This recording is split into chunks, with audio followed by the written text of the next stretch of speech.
মৰমৰ ছাত্ৰ ছাত্ৰীসকল, তোমালোক সকলোকে মোৰ ইউটিউব চেনেল DKS লাৰ্ণিঙলৈ স্বাগতম জনাইছোঁ। আজি তোমালোকৰ বাবে অন্য এটা পাঠ মই লৈ আহিছোঁ।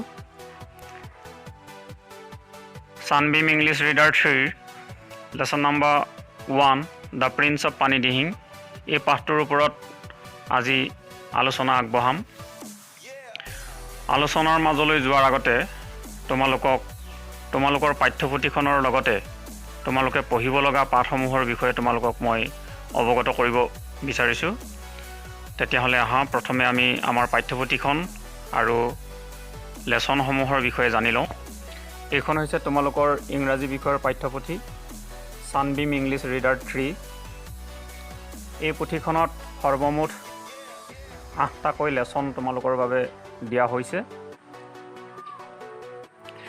তোমালোকৰ জ্ঞাতাৰ্থে মই লেসনসমূহ পঢ়ি দিব বিচাৰিছোঁ।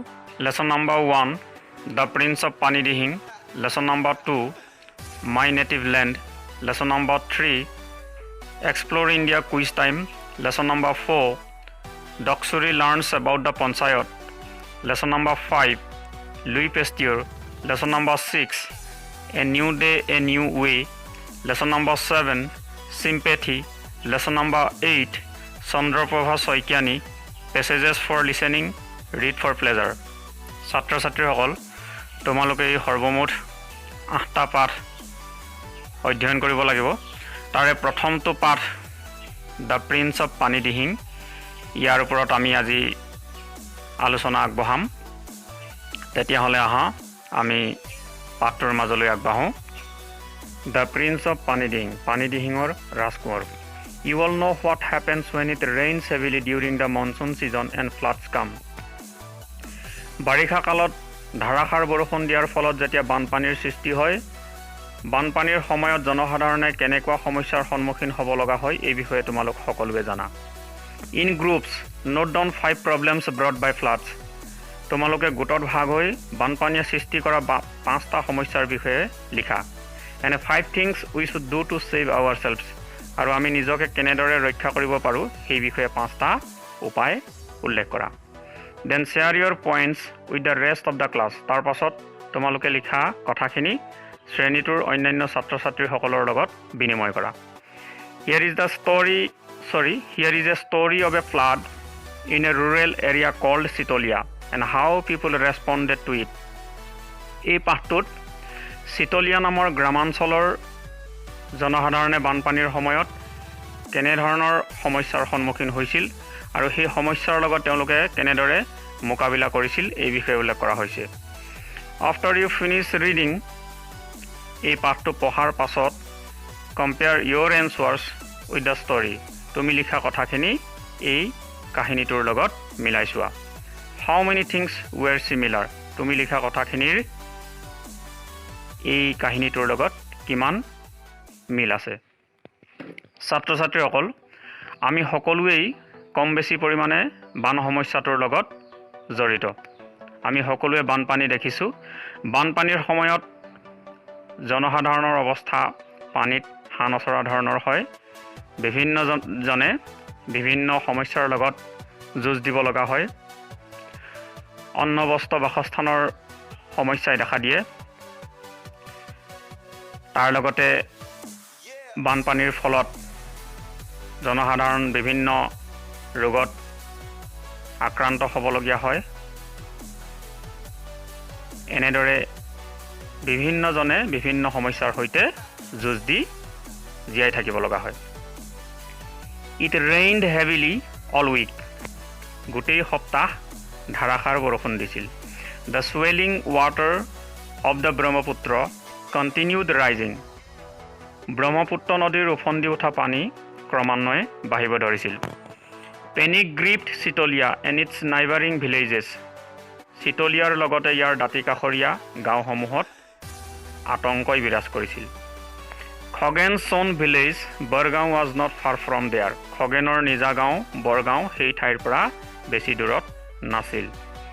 Date morning a loud roar এলাৰ্টেড the river side villagers. সেইদিনা ৰাতিপুৱা এটা প্ৰকাণ্ড গৰ্জনে নদী কাষৰীয়া গাঁওসমূহক সজাগ কৰি তুলিছিল। They realized that the worst that happen, তেওঁলোকে উপলব্ধি কৰিছিল যে আটাইতকৈ বেয়া ঘটনাটো সংঘটিত হৈছে। The embankment at Chitalia village was breached, চিতলীয়া গাঁৱৰ মথাউৰিটো বানপানীত ভাগিছে। Horrified they braced themselves for what was to come, ভীতিগ্ৰস্ত হৈ অনাগত ভৱিষ্যতৰ বিপদৰ আশংকা দেখি তেওঁলোকে একগোট হৈছে। In moments huge waves of water broke in to the villages, মুহূৰ্ততে পানীৰ ঢৌ গাঁওসমূহৰ মাজলৈ সোমাই আহিল। The water rolled over some of the house tops, কিছুমান ঘৰৰ ওপৰেদি পানী বাগৰিবলৈ ধৰিলে। The air quickly filled with the cries and wails of the village folk, অঞ্চলটোৰ আকাশ বতাহ জনসাধাৰণৰ হাই উৰুমিয়ে ভৰি পৰিল।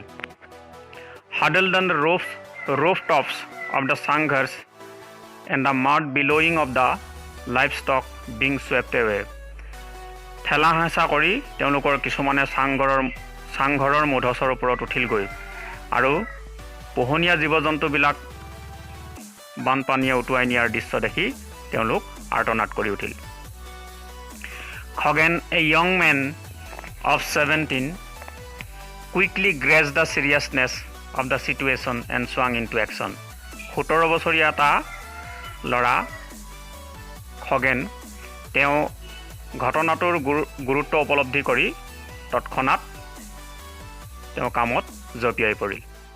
The village folk and even his classmates at Nitai Pukhuri college called him the prince of Panidihing, গাঁওবাসী আৰু নিতাই পুখুৰী মহাবিদ্যালয়ৰ সহপাঠীসকলে তেওঁক পানীদিহিঙৰ ৰাজকোঁৱৰ বুলি মাতিছিল। He is a brave fail', তেওঁ এজন সাহসী ল'ৰা। দে অফেন ছেইড, তেওঁলোকে প্ৰায়ে কৈছিল।